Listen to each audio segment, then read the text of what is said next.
뭐 청소부 딸 주제에 감히 내 약혼자한테 손을 대?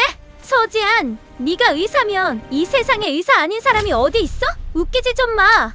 고등학교 시절 저는 못생긴 외모와 가난 때문에 매일 괴롭힘을 당했습니다. 특히 한예린에게는 지옥 같은 3년이었죠.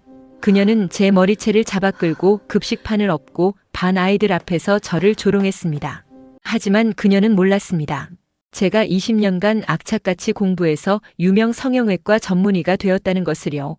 그리고 그날 동창회에서 그녀의 약혼자가 제 앞에서 쓰러졌을 때부터 모든 게 바뀌기 시작했습니다. 저를 무시하던 그 화려한 친구의 약혼자. 제가 그를 살렸고 그는 저를 사랑하게 됐습니다. 과연 20년 만의 복수는 어떻게 완성되었을까요? 이야기 시작하기 전에 구독과 좋아요 부탁드립니다. 지금 바로 시작합니다. 2004년 봄 서울의 한명문 고등학교. 18살의 서지아는 교실 뒤편 구석 자리에 앉아 있었습니다. 두꺼운 안경 너머로 교과서만 바라보는 것이 유일한 낙이었습니다. 지안의 외모는 평범을 넘어 못생긴 편이었습니다. 여드름이 가득한 얼굴, 덥수룩한 머리, 촌스러운 옷차림. 게다가 집안 형편까지 어려웠습니다. 어머니는 학교 청소 일을 하며 근근히 생활비를 벌었습니다. 반면 한예린은 달랐습니다. 학교 최고의 미인이었습니다. 큰 눈, 오똑한 코, 하얀 피부, 부유한 집안의 외동딸로 태어나 모든 것을 가진 아이였습니다. 명품 가방을 들고 다니고 최신 휴대폰을 쓰고 친구들에게 둘러싸여 있었습니다. 그날도 점심시간이었습니다. 지아는 급식판을 들고 자리를 찾고 있었습니다. 빈자리가 보였습니다. 조심스럽게 다가가 앉으려는 순간 예린의 목소리가 들렸습니다. 야, 서지안. 여기 내 자리 아닌데? 예린의 차갑고 날카로운 목소리였습니다.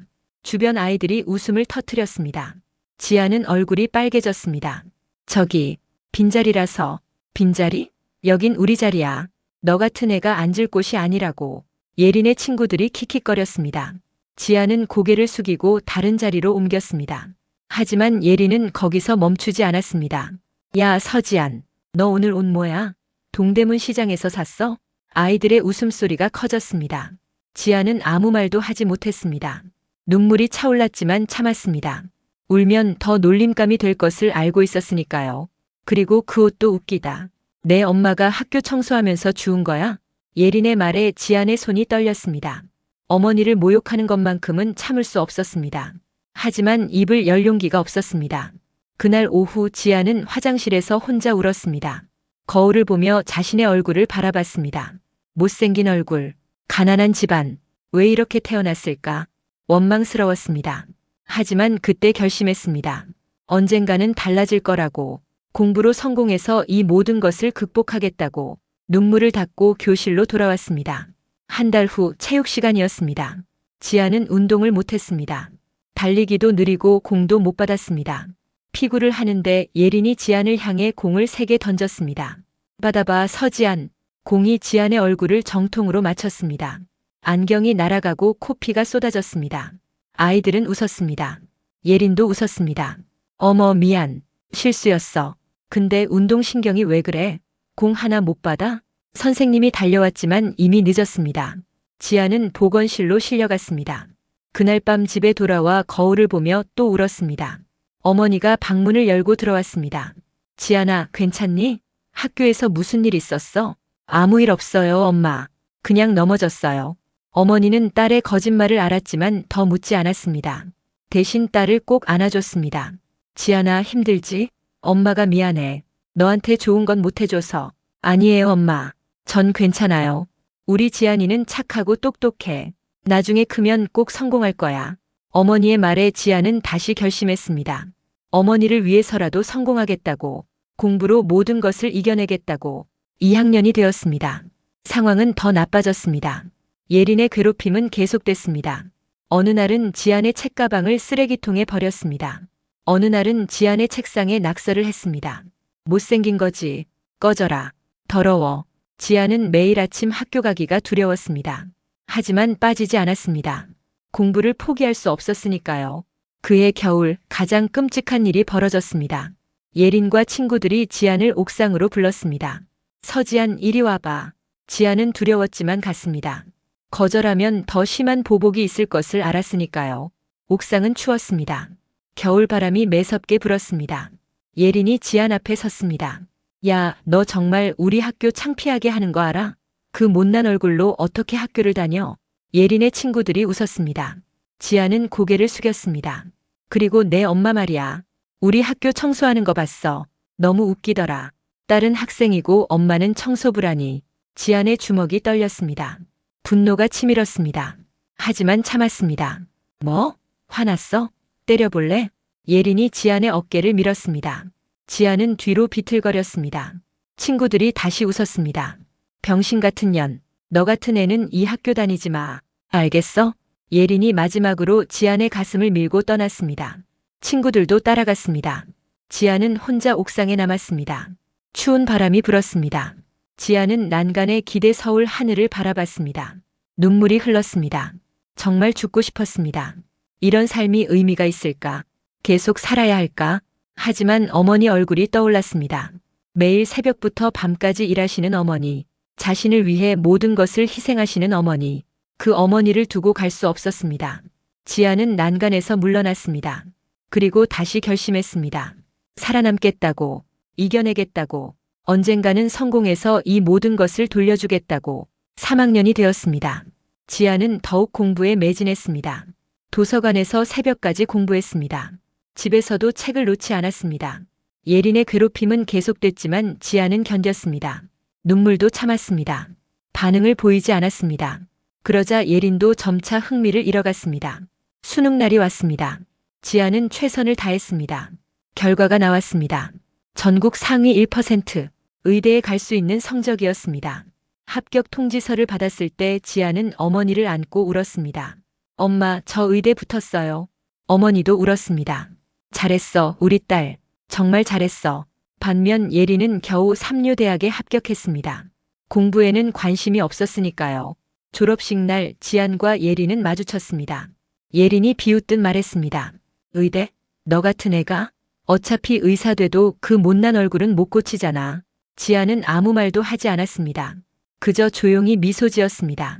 이제 곧 다른 세상이 펼쳐질 것을 알고 있었으니까요.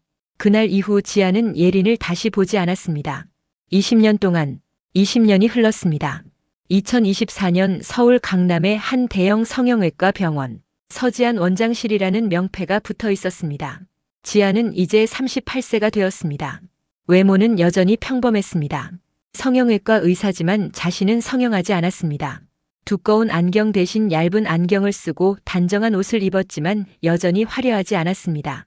하지만 그녀의 실력은 대한민국 최고였습니다.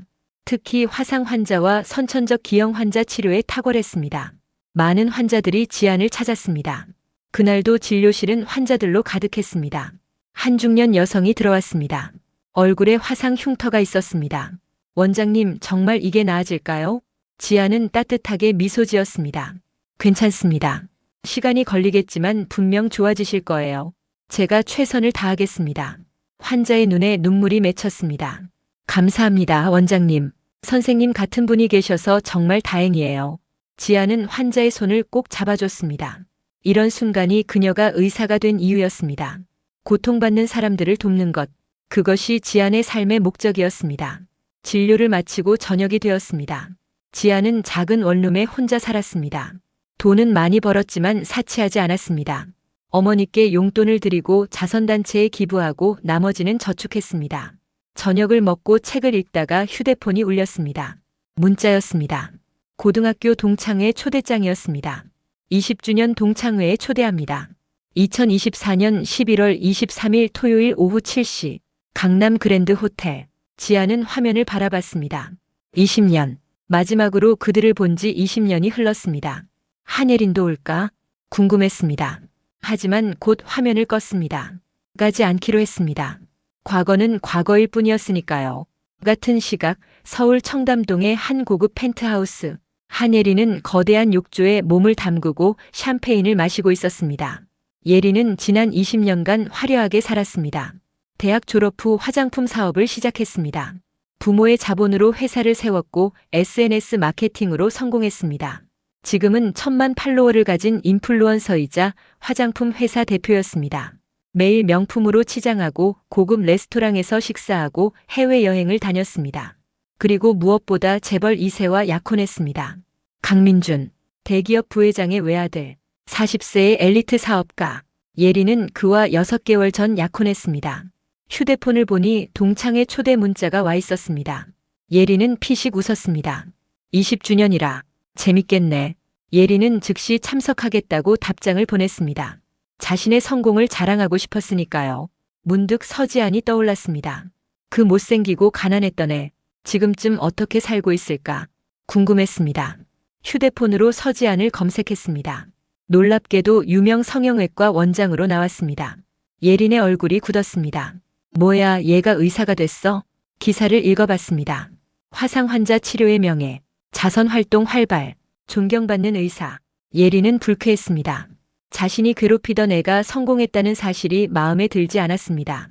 하지만 곧 웃었습니다. 의사? 그게 뭐 대수야. 난 재벌이랑 결혼하는데. 예린은 약혼자 민준에게 전화를 걸었습니다. 여보, 나 이번 주 토요일에 고등학교 동창회 있어. 같이 가줄래? 민준의 부드러운 목소리가 들렸습니다. 동창회? 괜찮아. 같이 갈게. 고마워 여보. 사랑해. 예린은 만족스럽게 웃었습니다. 완벽한 약혼자와 함께 나타나면 모두가 부러워할 것이었습니다. 며칠 후 지아는 병원에서 한 환자를 만났습니다. 20대 여성이었습니다. 얼굴에 심한 여드름 흉터가 있었습니다. 원장님, 저 이것 때문에 너무 힘들어요. 사람들이 저를 쳐다봐요.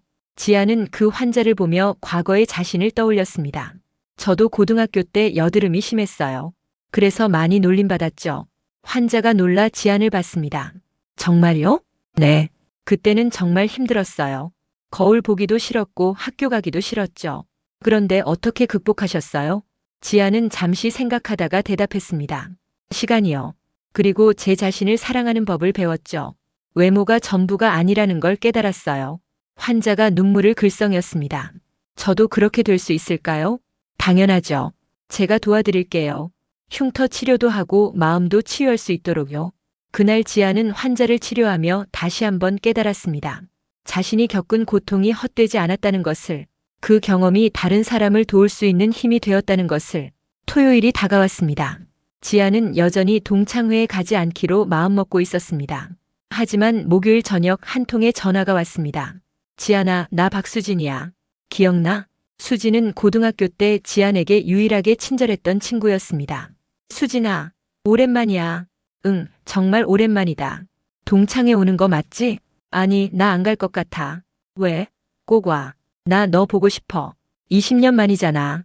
수진의 간절한 목소리에 지아는 마음이 흔들렸습니다. 그래도 제발 나 혼자 가기 싫어. 같이 가자. 결국 지아는 승낙했습니다. 알았어. 갈게. 전화를 끊고 지아는 한숨을 쉬었습니다. 과연 그곳에서 무엇을 마주하게 될까? 두려웠지만 동시에 궁금했습니다. 같은 시각 예리는 드레스를 고르고 있었습니다. 옷장에는 수백 벌의 명품 드레스가 걸려 있었습니다. 이걸 입을까 저걸 입을까? 결국 가장 화려한 빨간색 드레스를 골랐습니다. 다이아몬드 목걸이와 귀걸이도 준비했습니다. 거울을 보며 만족스럽게 웃었습니다. 완벽했습니다. 모두가 자신을 부러워할 것이었습니다. 민주는 예린의 화려함에 익숙했습니다. 6개월간 만나며 그녀의 외모와 사회적 지위에 끌렸습니다. 하지만 때때로 뭔가 공허한 느낌을 받았습니다. 예린과 대화할 때면 항상 거칠해였습니다. SNS 이야기, 명품 이야기, 돈 이야기, 깊이 있는 대화는 없었습니다. 하지만 민주는 그것이 사랑이라고 믿었습니다. 결혼하면 달라질 거라고 생각했습니다.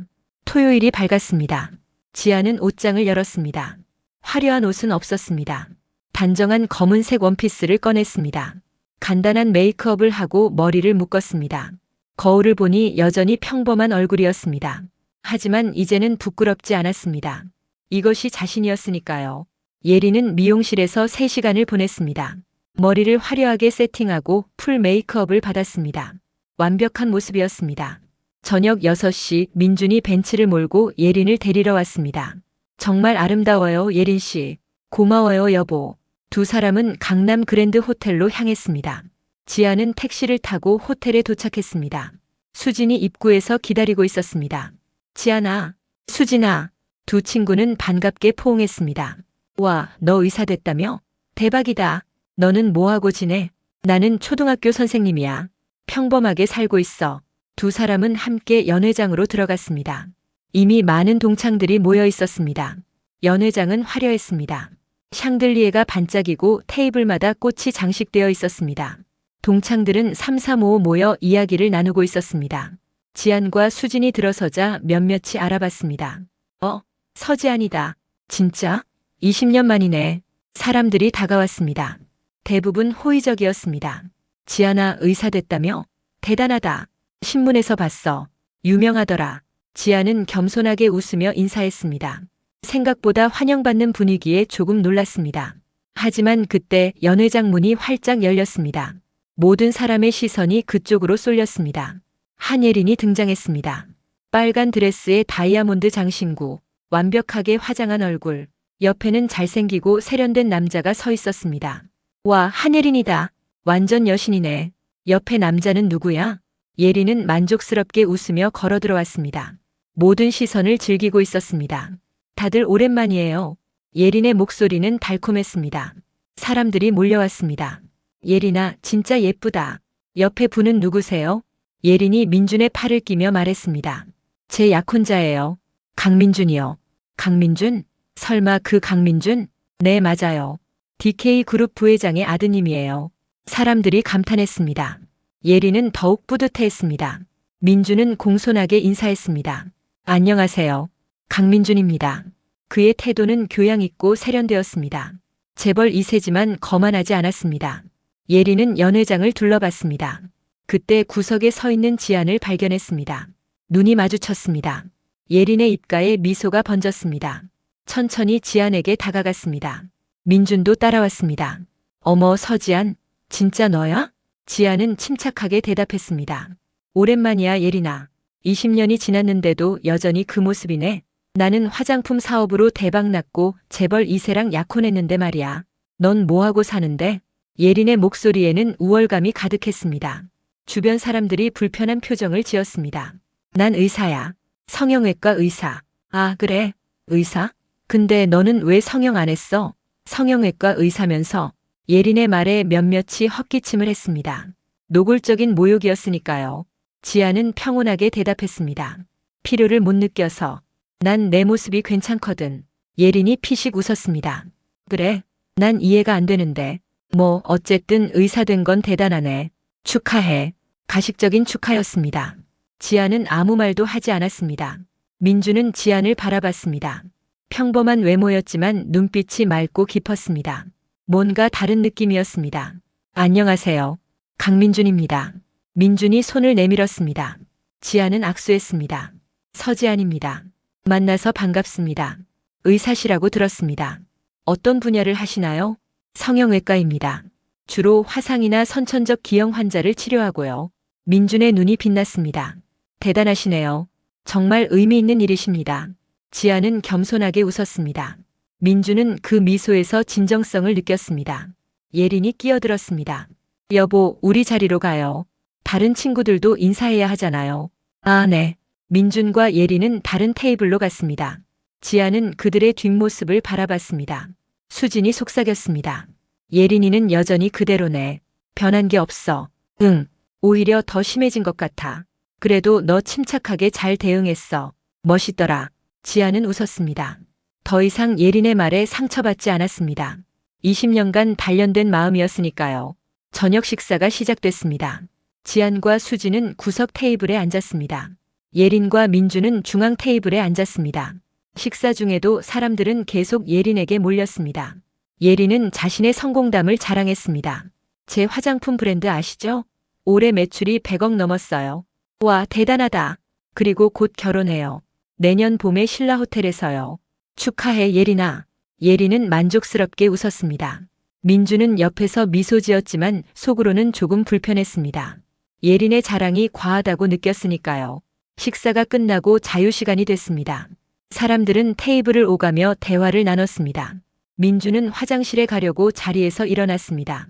복도를 걷는데 갑자기 어지러움이 느껴졌습니다. 숨이 가빠지기 시작했습니다. 심장이 빠르게 뛰었습니다. 식은땀이 흘렀습니다. 무슨 일이지? 민주는 벽에 기댔습니다. 하지만 증상은 더 심해졌습니다. 목이 조이는 느낌이었습니다. 그때 지안이 화장실에서 나오다가 민준을 봤습니다. 즉시 이상을 알아챘습니다. 괜찮으세요? 민준은 대답하지 못했습니다. 숨을 쉴 수 없었습니다. 얼굴이 창백해졌습니다. 지안은 즉시 달려가 민준을 부축했습니다. 맥박을 확인했습니다. 빠르고 약했습니다. 알레르기 쇼크입니다. 엎드리세요. 지안은 민준을 바닥에 눕혔습니다. 다리를 높게 올렸습니다. 그리고 큰 소리로 외쳤습니다. 누가 119 불러주세요. 에피네프린 펜 가진 분 계세요? 사람들이 복도로 몰려왔습니다. 예린도 뛰어왔습니다. 여보, 무슨 일이야? 예린은 당황해서 비명만 질렀습니다. 아무것도 하지 못했습니다. 지아는 침착하게 민준의 상태를 확인했습니다. 호흡이 점점 약해지고 있었습니다. 셔츠 풀어주세요.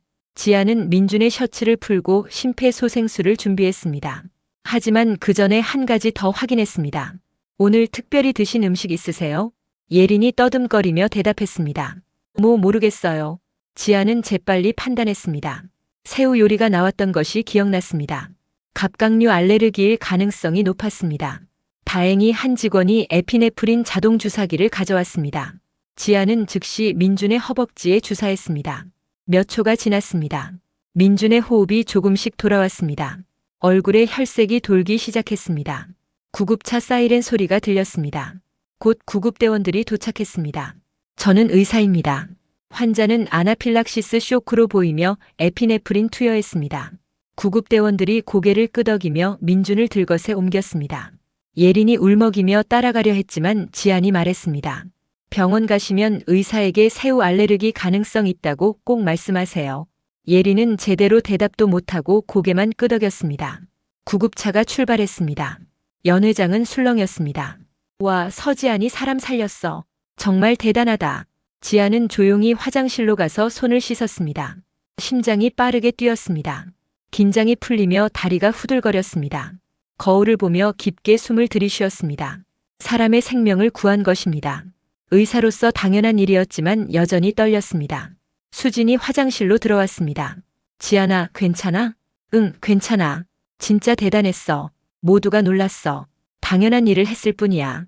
두 사람은 연회장으로 돌아왔습니다. 동창회는 흐지부지 끝났습니다.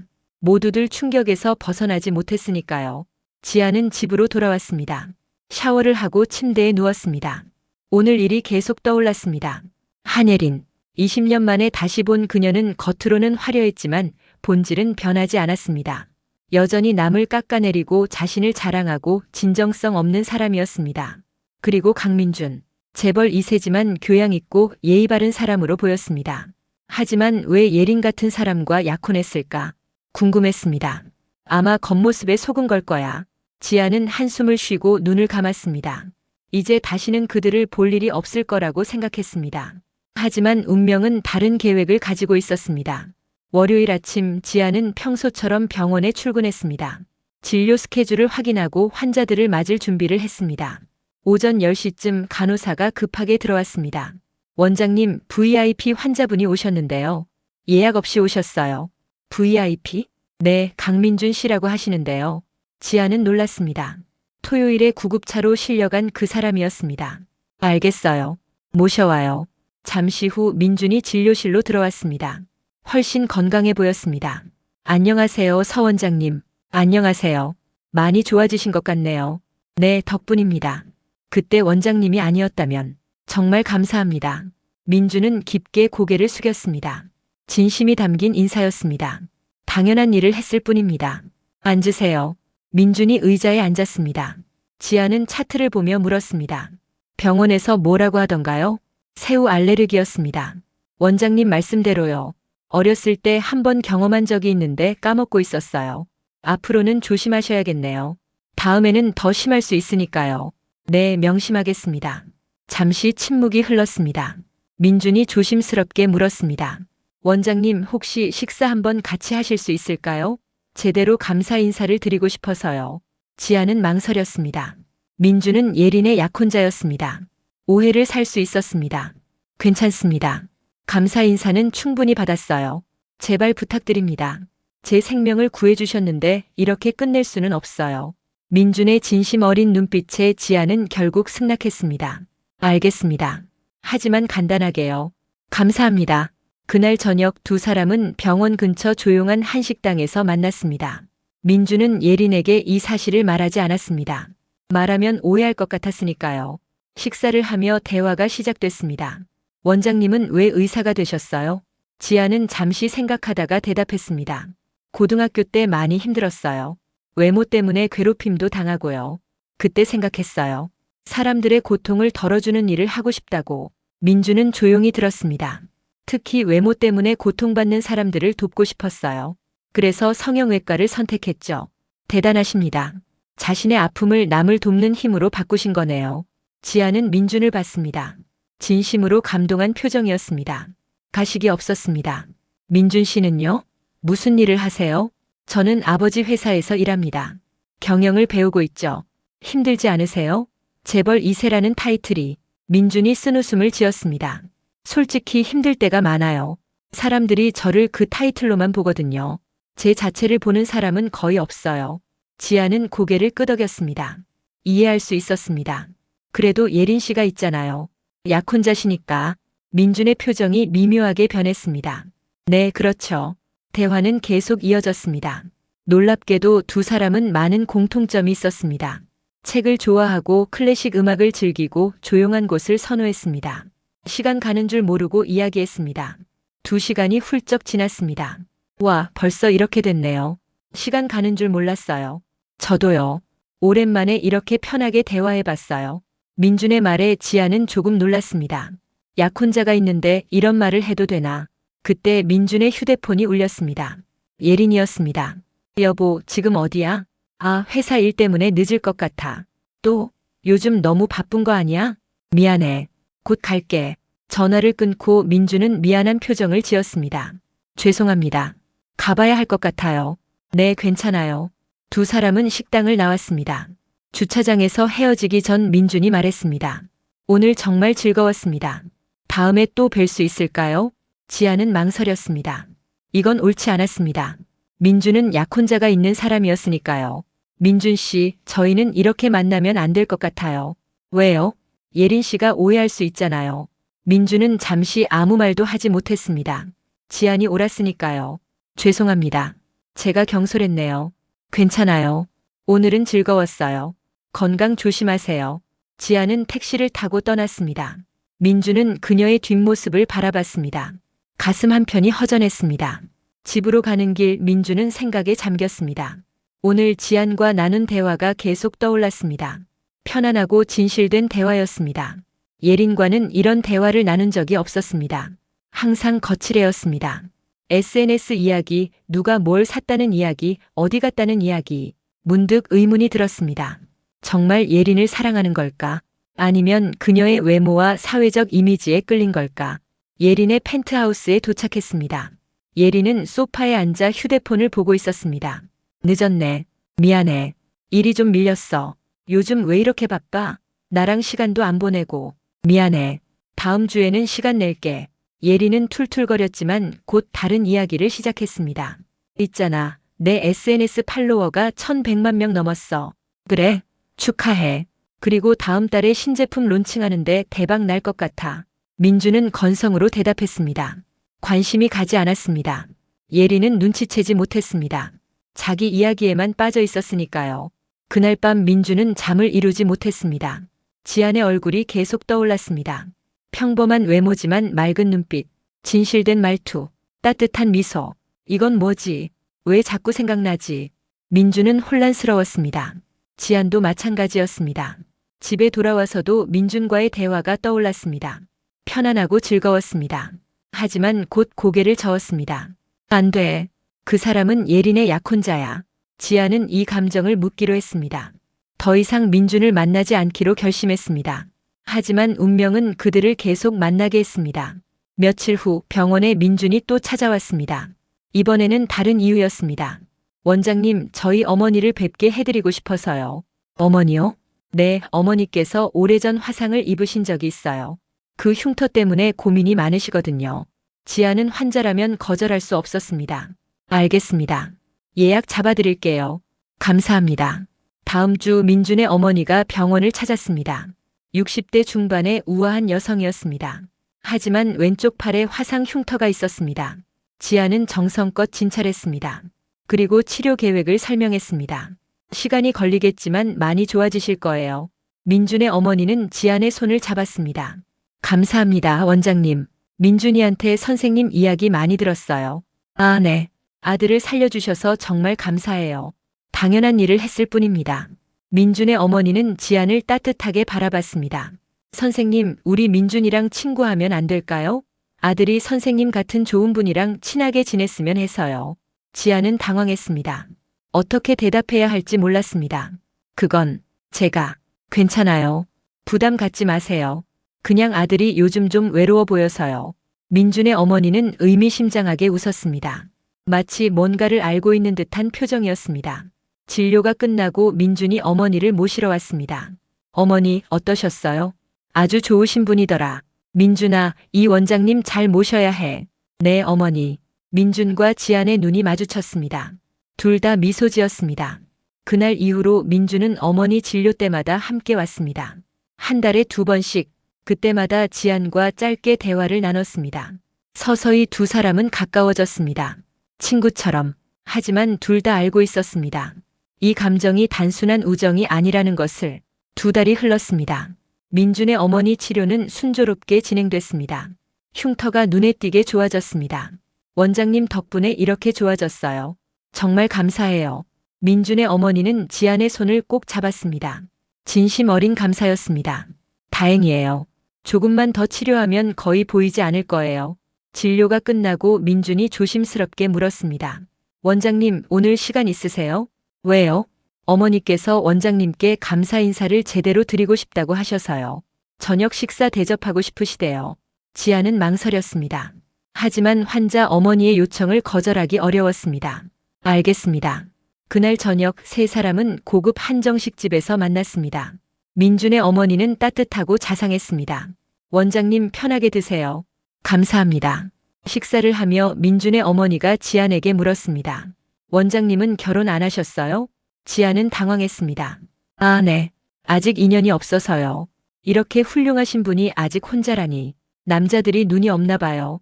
어머니, 그런 말씀하시면 원장님 곤란하시잖아요. 민준이 말렸지만 어머니는 계속 말을 이었습니다. 아니야. 내가 보기엔 원장님이 정말 좋은 분인데. 마음도 착하시고 실력도 뛰어나시고 이런 분이 좋은 배필 만나야지. 지아는 얼굴이 빨개졌습니다. 민준도 어색하게 웃었습니다. 그런데 민준이 너 예린이랑 결혼 정말 할 거니? 갑작스러운 질문에 민준이 놀랐습니다. 어머니, 무슨 말씀을? 난 솔직히 그 애가 마음에 안 들어. 겉만 번지르르 하고 속은 없어 보여. 어머니, 사실이잖아. 너도 요즘 고민하고 있는 거 다 알아. 지아는 불편했습니다. 이런 대화를 들어서는 안 됐습니다. 저 화장실 좀 다녀올게요. 지안이 자리를 뜨자 민준의 어머니가 아들을 봤습니다. 민준아, 내 마음 엄마는 다 알아. 지 원장님한테 마음 있는 거. 민준은 부인하지 못했습니다. 하지만 어머니, 저 약혼했잖아요. 약혼이 결혼은 아니야. 파혼할 수 있어. 그럴 수 없어요. 두 집안이 다 아는 일인데. 집안? 그게 중요해? 내 인생이 중요하지. 사랑 없는 결혼에서 평생 후회할 거야? 민준은 아무 말도 하지 못했습니다. 어머니의 말이 맞았으니까요. 지안이 돌아왔습니다. 분위기가 무거워진 것을 느꼈지만 모른 척했습니다. 식사가 끝나고 민준이 지안을 차로 바래다 줬습니다. 차 안은 조용했습니다. 원장님, 오늘 어머니께서 실례가 많으셨죠? 죄송합니다. 아니에요. 어머니께서 절 좋게 봐주셔서 영광이에요. 잠시 침묵이 흘렀습니다. 민준이 조심스럽게 입을 열었습니다. 원장님, 솔직히 말씀드려도 될까요? 네. 저 원장님을 보면 편안해요. 이런 느낌은 처음이에요. 지안의 심장이 빠르게 뛰었습니다. 민준 씨, 저도 이게 뭔지 모르겠어요. 하지만 원장님과 함께 있으면 제 자신이 되는 느낌이에요. 가면을 벗을 수 있는 느낌이요. 지안은 할 말을 잃었습니다. 하지만 저 약혼한 사람이잖아요. 이러면 안 되는 거 아는데. 자꾸 원장님이 보고 싶어요. 민준 씨, 그만하세요. 왜요? 이러면 안 돼요. 당신에게는 예린이가 있잖아요. 그건 알아요. 하지만 민준은 말을 잇지 못했습니다. 지안이 단호하게 말했습니다. 민준 씨, 우리 이제 그만 만나요. 이건 옳지 않아요. 원장님, 어머니 진료는 다른 의사에게 인계하겠습니다. 더 이상 보지 맙시다. 지아는 차에서 내렸습니다. 뒤도 돌아보지 않고 건물로 들어갔습니다. 민주는 핸들을 꽉 쥐었습니다. 가슴이 아팠습니다. 집에 돌아온 지아는 침대에 쓰러졌습니다. 눈물이 흘렀습니다. 왜 이렇게 힘들까? 왜 그를 만났을까? 하지만 이건 옳지 않았습니다. 민주는 예린의 약혼자였습니다. 자신이 끼어들 자리가 없었습니다. 며칠이 지났습니다. 민주는 병원에 오지 않았습니다. 어머니 진료는 다른 의사에게 인계됐습니다. 지아는 안도하면서도 허전했습니다. 민준이 보고 싶었습니다. 하지만 참았습니다. 민준도 마찬가지였습니다. 지안이 보고 싶었지만 참았습니다. 대신 예린과 더 자주 만나려고 노력했습니다. 하지만 예린과 만날수록 공허함만 커졌습니다. 거칠의 대화, 끝없는 자랑, 진정성 없는 웃음. 어느 날 저녁 예린과 고급 레스토랑에서 식사를 하고 있었습니다. 여보, 다음 달에 파리 가자. 신혼여행 코스 미리 보고 싶어. 민주는 건성으로 대답했습니다. 그래, 생각해볼게. 왜 요즘 이래? 맨날 생각해본다고만 하고. 미안, 요즘 일이 좀 많아서. 111. 맨날 일만 중요해? 예린의 목소리가 커졌습니다. 주변 사람들이 쳐다봤습니다. 예린아, 목소리 좀 낮춰. 뭐? 내가 목소리가 커? 당신이 날 무시하잖아. 민주는 한숨을 쉬었습니다. 이런 일이 요즘 자주 있었습니다. 무시하는 게 아니야. 그냥 피곤해서 그래. 피곤하면 나한테 풀어. 난 당신 샌드백이야? 민주는 참았습니다.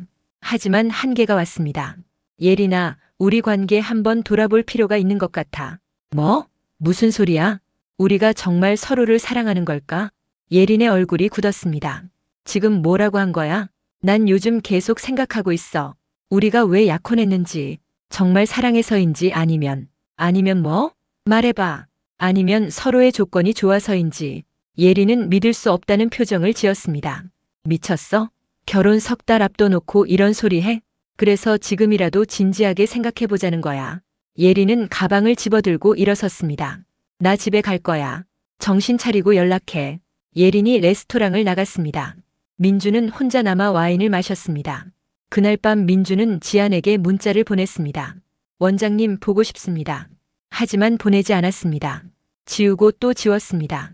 지안도 그날 밤 민준을 생각했습니다. 그가 잘 지내고 있는지 궁금했습니다. 두 사람은 서로를 그리워하며 각자의 밤을 보냈습니다. 챕터 6 진실의 조각들 약 8분. 한 달이 흘렀습니다. 민준과 예린의 관계는 점점 악화됐습니다. 사소한 일로 자주 다퉜습니다.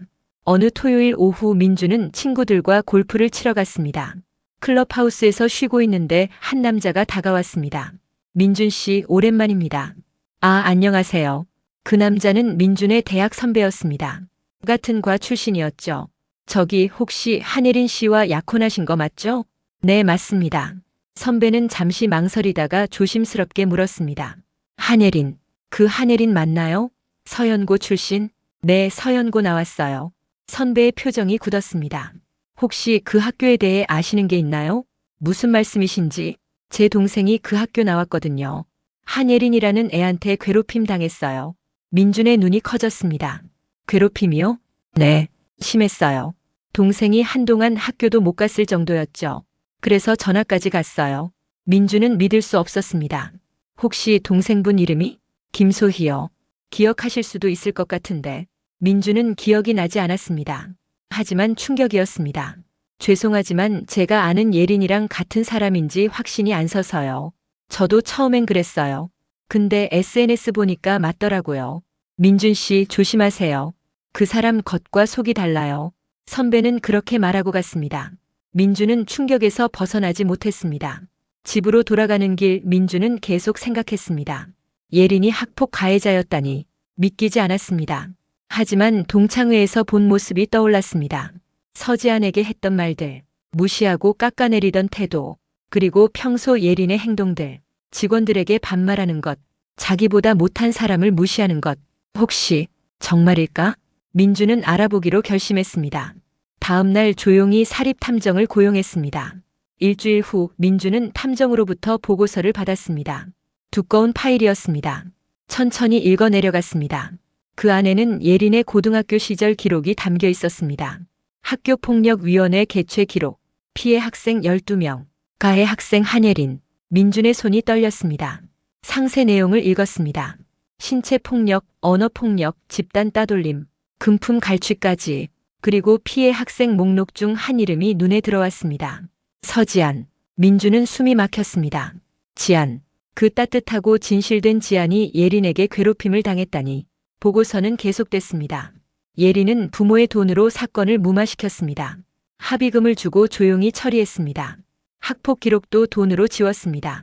민준은 보고서를 내려놓고 고개를 감쌌습니다. 믿을 수가 없었습니다. 자신이 사랑한다고 생각했던 사람이 이런 과거를 가졌다니. 그리고 더 충격적인 것은 지금도 변하지 않았다는 것입니다. 여전히 사람들을 무시하고 자신만 생각하고 진실성이 없었습니다. 민준은 혼란스러웠습니다. 어떻게 해야 할까? 파혼해야 할까? 그날 저녁 예린을 만났습니다. 평소처럼 화려하게 치장한 예린이 웃으며 다가왔습니다. 여보, 오늘 좋은 일 있어. 신제품이 대박 났어. 민준은 예린을 바라봤습니다. 그 아름다운 얼굴 뒤에 숨겨진 추악함이 보이는 것 같았습니다. 예린아, 물어볼 게 있어. 뭔데? 고등학교 때 친구들이랑 어떻게 지냈어? 예린의 표정이 살짝 굳었습니다. 왜 갑자기 그런 걸 물어? 그냥 궁금해서. 그냥 평범하게 지냈지. 친구들이랑 잘 놀고 그랬어. 혹시 싸운 적은 없어? 예린이 불편한 표정을 지었습니다. 왜 자꾸 그런 거 물어? 무슨 일 있어? 아니, 그냥. 민준은 더 이상 묻지 않았습니다. 예린이 거짓말하는 것을 확인했으니까요. 식사를 마치고 헤어질 때 민준이 말했습니다. 예린아, 우리 결혼 날짜 좀 미루면 안 될까? 뭐? 왜? 아직 준비가 안 된 것 같아. 무슨 소리야? 다 준비했잖아. 그래도 당신 지금 나랑 결혼하기 싫다는 거야? 그게 아니라. 그럼 뭐야? 대체 무슨 문제가 있는 거야? 민준은 대답하지 못했습니다. 예린은 화가 나서 돌아섰습니다. 정신 차려. 이상한 생각하지 말고. 예린이 떠났습니다. 민준은 혼자 남아 깊은 한숨을 쉬었습니다. 다음 날 민준은 어머니를 찾아갔습니다. 모든 것을 털어놨습니다. 탐정 보고서도 보여줬습니다. 어머니는 놀라지 않았습니다. 역시 그랬구나. 엄마는 처음부터 알았어. 어머니는 그랬어요? 응. 사람은 감출 수 없어. 아무리 겉을 꾸며도 본질은 드러나게 되어 있지. 그럼 왜 진작 말씀 안 하셨어요? 내가 스스로 깨달아야 한다고 생각했어. 엄마가 말하면 반발할 것 같았거든. 민준은 어머니를 안았습니다. 엄마, 어떻게 해야 할까요? 내 마음을 따라. 후회하지 않을 선택을 해. 민준은 결심했습니다. 예린과 헤어지기로. 하지만 쉽지 않았습니다. 두 집안이 다 아는 일이었고 이미 결혼 준비도 많이 진행됐으니까요. 일주일을 고민했습니다. 그러던 어느 날 우연히 서지안을 마주쳤습니다. 백화점에서였습니다. 지안은 책을 사고 있었습니다. 민준은 멀리서 그녀를 바라봤습니다. 평범한 옷차림, 화장기 없는 얼굴, 하지만 책을 고르는 모습이 아름다웠습니다. 진지하고 순수했습니다. 민준은 다가가고 싶었지만 참았습니다. 대신 그녀를 지켜봤습니다. 지안은 책을 골라 계산하고 나왔습니다. 카페에 들어가 커피를 마시며 책을 읽기 시작했습니다. 민준은 멀리서 그 모습을 봤습니다. 가슴이 따뜻해졌습니다. 이 사람이 진짜구나. 그때 결심이 섰습니다. 예린과 헤어지고 지안에게 고백하겠다고. 하지만 그 전에 지안에게 사과해야 했습니다. 예린이 그녀에게 한 일들에 대해. 민준은 병원으로 지안을 찾아갔습니다. 민준은 병원 앞에서 한참을 서성였습니다. 들어갈 용기가 나지 않았습니다. 하지만 결국 문을 열고 들어갔습니다. 접수해서 지안을 찾았습니다. 죄송하지만 원장님은 진료 중이십니다. 기다리겠습니다. 민준은 대기실에 앉아 1시간을 기다렸습니다. 마침내 지안의 진료가 끝났습니다. 간호사가 민준에게 알렸습니다. 원장님께서 잠깐 뵙겠다고 하십니다. 민준은 진료실로 들어갔습니다. 지안은 차트를 정리하고 있었습니다. 무슨 일이세요, 민준 씨? 할 말이 있어서 왔습니다. 지안은 민준을 앉히고 마주 앉았습니다. 예린이에 대해 알았습니다. 고등학교 때 일들. 지안의 표정이 굳었습니다. 고등학교 때요? 네. 예린이가 원장님을 괴롭혔던 일들, 다른 학생들도 괴롭혔던 일들 모두 알았습니다. 지안은 아무 말도 하지 않았습니다. 정말 죄송합니다. 제가 몰랐어요. 그런 사람인 줄 몰랐어요. 민준 씨, 왜 저한테 사과하세요? 당신 잘못이 아니잖아요. 하지만 저는 그런 사람과 약혼했어요. 그것만으로도 부끄럽습니다. 지아는 민준을 바라봤습니다. 그의 눈에는 진심 어린 후회가 담겨 있었습니다. 과거는 과거예요. 이제 와서 그걸 어떻게 하겠어요? 저 파혼할 겁니다. 지안이 놀라 민준을 봤습니다. 뭐라고요? 예린이와 헤어질 겁니다. 이대로 결혼할 수 없어요. 민준 씨, 그건 저는 사랑 없는 결혼을 할 수 없습니다. 그리고 민준이 지안을 똑바로 바라봤습니다. 제가 사랑하는 사람은 따로 있습니다. 지안의 심장이 빠르게 뛰었습니다. 민준 씨, 그만하세요. 왜요? 제 마음을 말하면 안 되나요? 전 듣고 싶지 않아요. 지안이 일어섰습니다. 하지만 민준도 일어나 지안의 손을 잡았습니다. 원장님, 저 정말 원장님을 사랑합니다. 놔주세요. 지안은 손을 뿌리쳤습니다. 눈에 눈물이 맺혔습니다. 민준 씨, 당신은 아직 약혼한 상태예요. 저한테 이러면 안 돼요. 파혼하겠다고 했잖아요. 그건 당신 일이에요. 저랑은 상관없어요. 상관 있습니다. 제가 원장님을 사랑하니까요. 지아는 고개를 저었습니다. 사랑? 그게 사랑인 줄 아세요? 당신은 그냥 예린이한테 실망해서 저를 보는 거예요. 대안으로. 그게 아닙니다. 그래요. 그럼 뭔데요? 처음 보고 반했어요? 아니잖아요. 예린이 약혼자로 저를 만났고 시간이 지나면서 정이 든 거잖아요. 민주는 할 말이 없었습니다. 지안의 말이 틀리지 않았으니까요. 하지만 지금 제 마음은 진심입니다. 진심이든 아니든 전 받을 수 없어요. 왜요? 전 누군가의 대안이 되고 싶지 않아요. 그리고 예린이를 통해 저를 알았잖아요. 그게 불편해요. 민주는 좌절했습니다. 그럼 어떻게 해야 하나요? 파혼하세요. 그게 먼저예요. 그리고 시간을 가지세요. 당신이 정말 저를 사랑하는지 아니면 그냥 외로워서인지 생각해 보세요. 지아는 민준을 문 밖으로 안내했습니다.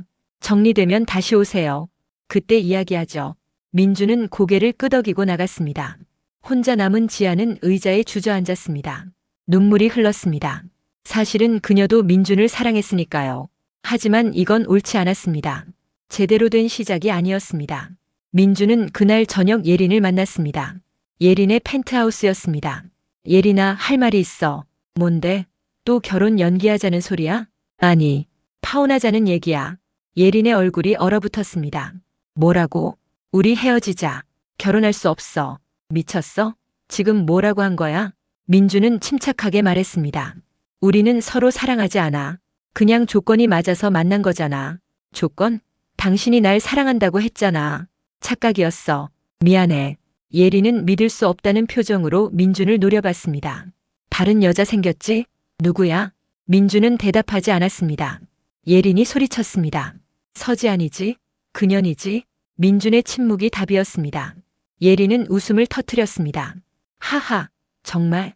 서지안, 그 못생긴 년 때문에 나를 차버린다고. 그렇게 말하지 마. 왜? 사실이잖아. 그녀는 못생기고 가난하고 아무것도 아니야. 예린아, 민준이 소리쳤습니다. 예린은 더욱 흥분했습니다. 내가 고등학교 때 얼마나 그년을 괴롭혔는지 알아? 머리채 잡아 끌고 급식판 엎고 매일 조롱했어. 그래도 그녀는 아무것도 못했어. 약했으니까. 민준은 예린을 믿을 수 없다는 눈으로 바라봤습니다. 당신, 정말 그랬어? 당연하지. 그년이 꼴 보기 싫었으니까. 못생기고 가난한 주제에 우리 학교 다니는 게 웃겼어. 예린은 스스로 자신의 과거를 폭로하고 있었습니다. 분노에 눈이 멀어서.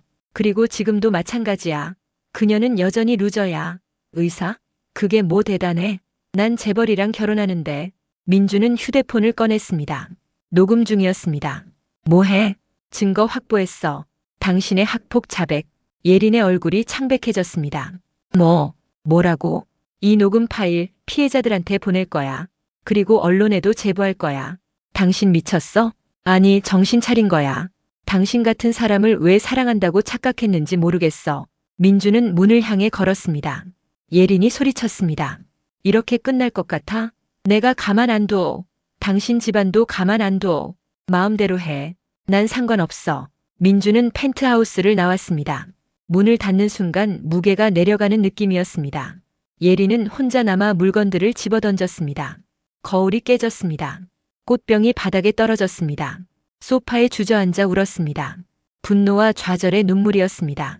다음 날 민주는 녹음 파일을 변호사에게 넘겼습니다. 그리고 피해자들을 찾아 사과의 편지를 전했습니다. 언론에도 제보했습니다. 며칠 후 기사가 터졌습니다.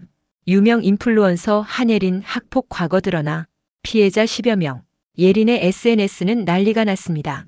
팔로워들이 등을 돌렸습니다. 광고 계약들이 취소됐습니다. 회사 주가도 폭락했습니다. 예린은 모든 것을 잃었습니다. 민주는 지안에게 연락했습니다. 원장님 정리했습니다. 이제 저를 봐주시겠습니까? 예린의 몰락은 빠르게 진행됐습니다.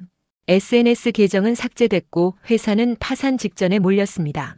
광고 모델들이 줄줄이 계약을 해지했습니다. 더 큰 문제는 피해자들의 집단 소송이었습니다. 12명의 피해자가 함께 예린을 고소했습니다. 정신적 피해에 대한 손해배상 청구였습니다. 예린의 부모도 등을 돌렸습니다. 더 이상 돈으로 무마할 수 없었습니다. 여론이 너무 나빴으니까요. 예린은 펜트하우스에서 쫓겨났습니다. 작은 원룸으로 이사했습니다. 화려했던 삶은 순식간에 무너졌습니다. 어느 날 예린은 지안의 병원을 찾아왔습니다. 초췌한 모습이었습니다. 명품 대신 평범한 옷을 입고 있었습니다. 지안아. 아니, 원장님. 예린의 목소리는 떨리고 있었습니다. 무슨 일이에요? 미안해. 정말 미안해. 예린은 무릎을 꿇었습니다. 눈물이 흘렀습니다. 고등학교 때 널 괴롭힌 것 정말 잘못했어. 용서해줘. 지안은 예린을 바라봤습니다. 한때 자신을 그렇게 괴롭혔던 사람이 지금 무릎 꿇고 있었습니다. 일어나요. 지안아. 일어나라고요. 예린은 천천히 일어났습니다. 지안은 예린에게 물을 건넸습니다. 마시고 이야기해요. 예린은 물을 마시며 진정했습니다. 지안이 물었습니다. 왜 그랬어요? 왜 저를 괴롭혔죠? 예린은 고개를 숙였습니다. 모르겠어. 그땐 너무 어렸고 교만했어. 내가 최고인 줄 알았어. 다른 사람들은 다 내 아래라고 생각했지. 그래서 사람들을 괴롭혔어요? 응. 특히 너처럼 나보다 못한 사람들을. 우월감을 느끼고 싶었어. 지안은 한숨을 쉬었습니다. 그게 얼마나 상처가 되는지 알았어요? 이제 알아. 너무 늦었지만 예린은 다시 울기 시작했습니다. 다 잃었어. 회사도 돈도 명예도 친구들도 다 떠났어. 이제 남은 건 아무것도 없어. 지안은 예린을 동정하지 않았습니다. 하지만 분노도 느끼지 않았습니다. 그저 담담했습니다. 당연한 결과예요. 과거의 잘못은 언젠가 돌아오니까요. 알아. 내가 자초한 일이야. 그럼 이제 어떻게 할 건데요? 모르겠어. 정말 모르겠어. 지안은 잠시 생각하다가 말했습니다. 예린 씨, 진심으로 반성하는 거라면 행동으로 보여야 해요. 어떻게? 피해자들한테 직접 찾아가서 사과하세요. 그리고 보상하세요. 돈이 없으면 다른 방법으로라도. 예린이 고개를 들었습니다. 그럼 넌 날 용서해 줄 수 있어? 지안은 긴 침묵 끝에 대답했습니다. 용서는 시간이 필요해요. 하지만 당신이 진짜 변한다면 언젠가는 용서할 수 있을 거예요. 예린은 고개를 숙였습니다. 고마워. 그 말만으로도 고마워. 예린은 병원을 나갔습니다. 지안은 창밖으로 그녀의 뒷모습을 봤습니다. 쓸쓸해 보였습니다. 수진이 진료실로 들어왔습니다. 지안아, 괜찮아? 응, 괜찮아. 예린이 온 거 봤어. 많이 변했더라. 응, 많이 무너졌더라. 그래도 용서해 줄 거야? 지안은 미소 지었습니다. 당장은 아니야. 하지만 그 사람이 정말 변한다면 언젠가는. 너 정말 대단해. 나 같으면 절대 용서 못할 것 같은데.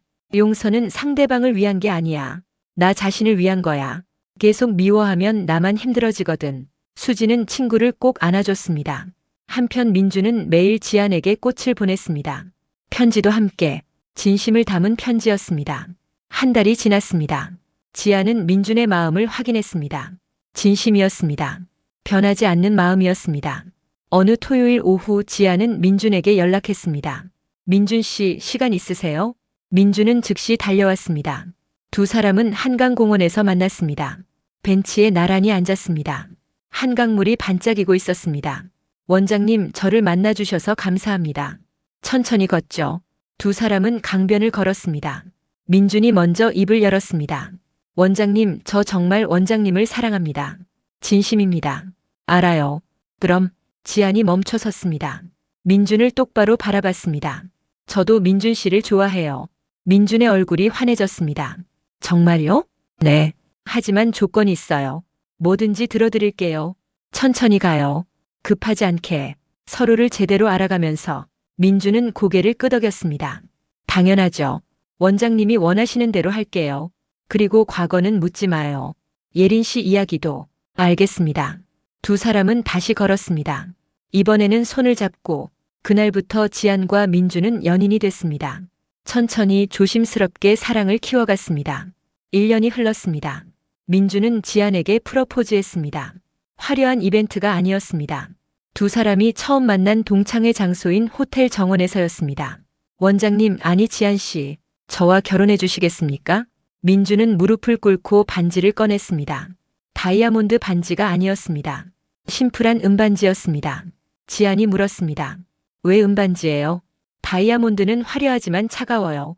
은은 소박하지만 따뜻하잖아요. 지안 씨처럼. 지안은 눈물을 글썽이며 대답했습니다. 네, 결혼할게요. 두 사람은 포옹했습니다. 진심 어린 포옹이었습니다. 결혼식은 조용히 치러졌습니다.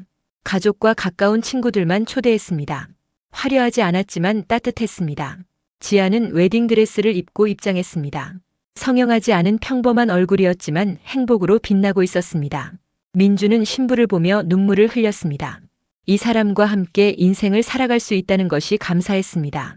주례는 민준의 어머니가 맡았습니다. 오늘 이 자리는 두 사람의 진정한 사랑이 이루어지는 날입니다.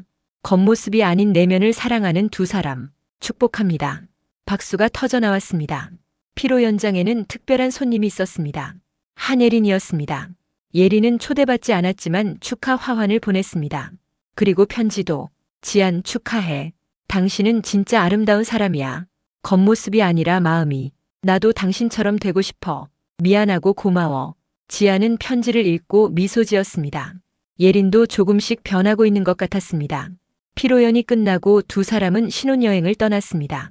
파리나 몰디브가 아니었습니다. 제주도였습니다. 조용한 바닷가를 걸으며 민준이 말했습니다. 지안 씨 행복해요? 너무 행복해요. 저도요. 당신을 만난 게 제 인생 최고의 행운이에요. 지안은 민준의 팔을 꼈습니다. 저도요. 민준 씨. 두 사람은 노을을 보며 걸었습니다. 평범하지만 특별한 순간이었습니다. 1년 후 지안은 아이를 가졌습니다. 딸이었습니다. 아이가 태어났을 때 지안은 생각했습니다. 이 아이에게는 외모로 평가받는 세상이 아니라 내면으로 존중받는 세상을 물려주고 싶다고. 인생은 공평했습니다. 선한 사람은 결국 행복을 찾았고 잘못한 사람은 대가를 치렀습니다. 하지만 반성하고 노력하면 다시 일어설 기회도 주어졌습니다. 지안은 깨달았습니다. 진짜 아름다움은 외모가 아니라 마음이라는 것을, 그리고 그 마음은 시간이 지나도 변하지 않는다는 것을. 민준도 배웠습니다. 사랑은 조건이 아니라 진심이라는 것을, 겉모습이 아니라 본질을 봐야 한다는 것을. 오늘의 이야기가 즐거우셨다면 좋아요, 구독 부탁드립니다.